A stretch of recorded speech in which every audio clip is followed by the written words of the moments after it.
Hi, business owners, entrepreneurs, and CEOs. How are you doing? Do you have a difficult time delegating your tasks? Do you feel like nobody else can do the work like you can? If you don't let go, the business won't grow. So let's start by identifying what are the possible reasons why you don't delegate. First of all, you really believe that nobody can do the work as good as you, which is a huge hurdle because that prevents you from letting go and focusing on the most important parts of business growth, which is working on the business instead of working in the business. The second reason might be that you don't have the right team. Maybe you don't have the right butts in the right seats. Third reason, you have butts in seats, but you don't trust them, which is the worst place to be in, because if you don't trust your team, why do you pay them? So either learn to trust them or find somebody else who you can trust. And the fourth reason might be that you have the team, you do trust them, but you feel like they don't have the right type of training in order to complete those tasks. And this is the easiest thing to solve. Because if you trust them and you like them and you just feel they're not trained well enough, just give them the right training, develop the material, create the videos that will show them how it's done, or maybe hire somebody to teach them, pay for an online course, so many other options that are out there. Now, next, you need to make a list of all the tasks that you're tackling on a daily basis.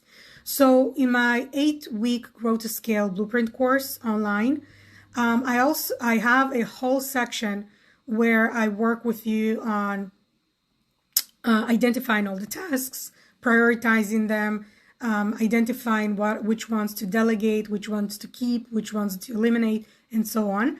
But in the meantime, I want to give you a quick tip on how you can do this identification and categorization quickly. And as more you do it, the more you do it, the quicker it becomes. And you'll find that within a couple of days, you'll learn how to do it within seconds in your mind instead of doing it on paper. And it will free your time, free your energy levels to focus on what is important and delegate the rest. So now you have a list of all the tasks that you need to accomplish during the week, during the day, as part of your work. It's time to identify which ones you're going to keep for yourself and which ones you're going to delegate to somebody else. So there are many ways, different methods. And in my course, the 8-week Grow to Scale Blueprint, I mention other techniques to do this, but I can't repeat myself, right? So I'll give you a new technique. So what you need to do is create a table with 4 columns. The first column we'll call FP, and I'll explain in a second what it is. The second column is risk.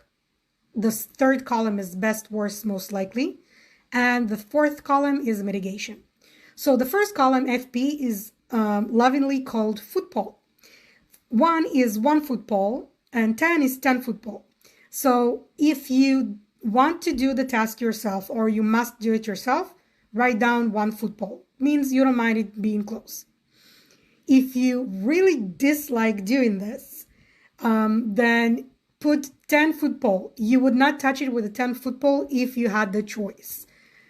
And this will be a red flag for you to possibly delegate it to somebody else. Second one is risk. What is the risk level of delegating it to somebody else that is not you? And I would use shirt sizes low, medium, and high to identify the severity level of the specific task or the risk level. And based on that, what is the worst case scenario? What can happen? That's the third column, best, worst, or most likely. The worst case is that I'm going to go bankrupt, the business is going to get sued, the customer is going to leave me a horrible review that will cause my reputation to be destroyed. What is the worst case scenario that can happen?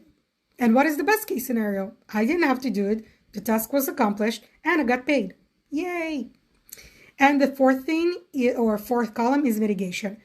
Whatever the risk is, how do I mitigate it? What do I have to do in order to either eliminate or at least lower the risk of that specific case. And then whatever is 10, low, not so bad, and mitigation is easy, hand it over. No brainer. Hope it helps. Send me a message if you have questions, and I'll see you on the next step. Bye, guys.